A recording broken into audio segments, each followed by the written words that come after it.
There are two types of people that I meet in our industry. Type A, who want to be successful, and that's all they know about it. They want to have more students, they want to make more money, they want to be successful. Type B, who want to be successful, but they also know what it takes to get there. They know the hard work that's going to go behind it. They know what to invest in their time, their money, their effort. And the businesses who don't start with just opening a martial arts school, but they start with a mission statement. What is your mission statement? What is it you want to accomplish? It's not all about getting more students, but it's about knowing what is it that got you into this in the first place. Can you get there really without doing that investment and putting that effort? Once you know what it takes, now you're more prepared. It's like going to a fight, going to a tournament. You do your training, you're ready, and then you go compete. You go through that 2 hours of training. You go through that 1 hour of running. You prepare yourself to go to a tournament and compete. Business is exactly the same way. Let's talk some about the people you're probably familiar with. How many people know Mark Zuckerberg from Facebook? Everyone. Larry Page? Where's he from? Google. All these guys have started their businesses very small, exactly like us. They worked through their dorm, their garages, and they invested their time in building their big ideas. None of them were a billionaire starting with. They're all internet billionaires now. They didn't become billionaires overnight. They worked hard. And they were small. So the first point that I like to make is that it's okay to be small. A lot of people think big ideas. But there are very few people who are humble enough to think small. So if you're starting a school with 20 students, it's okay. If you've been at it for a year and you have 30 students, that's okay too. This is how you start. Now, a lot of these guys, though they went through so much hard work, of course they were younger at their early age, and they went through big sacrifice. So every time you think about the word success, also think about what is it that you're willing to sacrifice. Is that time? Is that money? Is it spending time maybe with your family? Because it really takes that much to get there. Now, the lesson I'm trying to say here is delayed gratification. Don't think always about instant gratification. I need to make money this month, this year. I didn't make it, so I should change my job now. You have to be patient, you have to stay focused, and you have to plan well.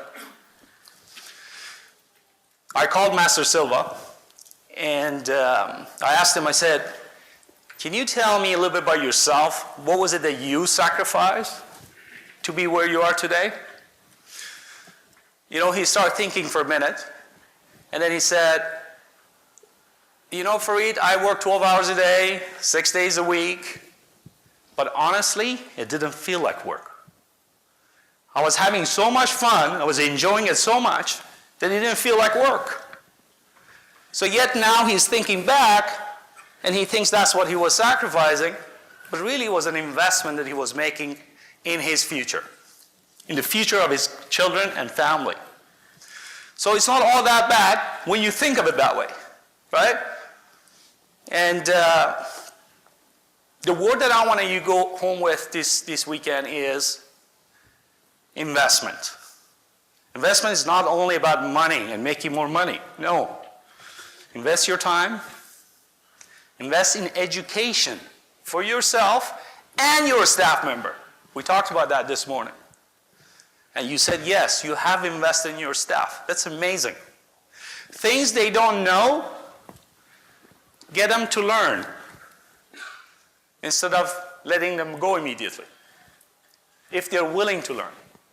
Invest in education, it's important.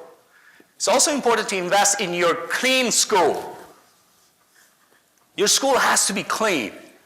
You got to pay attention to that. I remember I went to one of my departments downstairs. We were like 2 or 3 buildings separately. And one of my top employees had left, management had left, and I had to take over. The first thing I did, I went to the washroom. First thing. And I looked at it, I say, wow. Couldn't believe it. They had the garbage there. The towels were on the floor. The floor wasn't that clean. I invested like $5,000, actually upgraded the whole bathroom first. Why? Because when you're in a place for that long with the people around you, that says a lot about your business, it says a lot about you, and it says a lot about your business and your staff and your instructors. So pay attention to the smallest thing. Keep your school clean, invest in education, and invest in learning new things in business. Roland briefly talked about innovation. By the way, I loved what he said. Because he said it's not all about marketing and lead generation, but it's also about taking the next step. You are the leaders in the martial arts industry. You are the one. You are going to make it or not make it. If there are some schools that are going down and they're closing down, who are we losing those students to? Is it hockey? Is it football? What is it? We need to make a new impact in our industry. And that is not all about charging $150, $200 a month, that whoever charges more is the best. No. Who's out there teaching kids to become their best? We have so much to teach. But yet people think we're all about self-defense. We're about getting in shape. That's not what we're all about. What we teach kids, no one does. I have a 3-year-old sitting there, and for the first time, I take her to the classes, gymnastic, gymboree, music class, and I'm watching the instructors, and I'm watching these programs. No one does what we do for kids and children. No one. The value you bring to your community is huge. It really is. But it's also important to be able to show that, to promote that, to market that. You sit back, there's so many information out there with these devices now that kids sit on 2 couches, text each other instead of talking to each other. Right? I'm always wondering, maybe one day there will be no oxygen on Earth and we'll have no mouth. Maybe that's why. Our fingers get longer and we start texting each other. Maybe that's the start. Right? Today, like every year, we do our Seaway around November. I'm really happy that Master Silva was really open-minded about us joining together.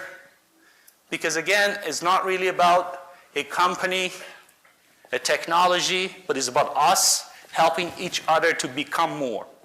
And we do need each other, actually. You do need the schools across, maybe not the street, but across town, right? For them to perform too. Now, in our industry, I think we're the first one to have done such a thing.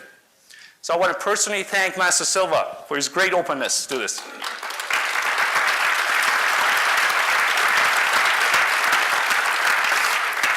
And as Bill was saying, that, you know, it's not easy to get an event together. So we're really happy that, you know, we could share that hard work and being able to do it with a team, a bigger team. But one person behind all this who put through a lot of hard work into this event is Jeannie. I'd like to invite her up for a second if you could, please. Please, come on, come on.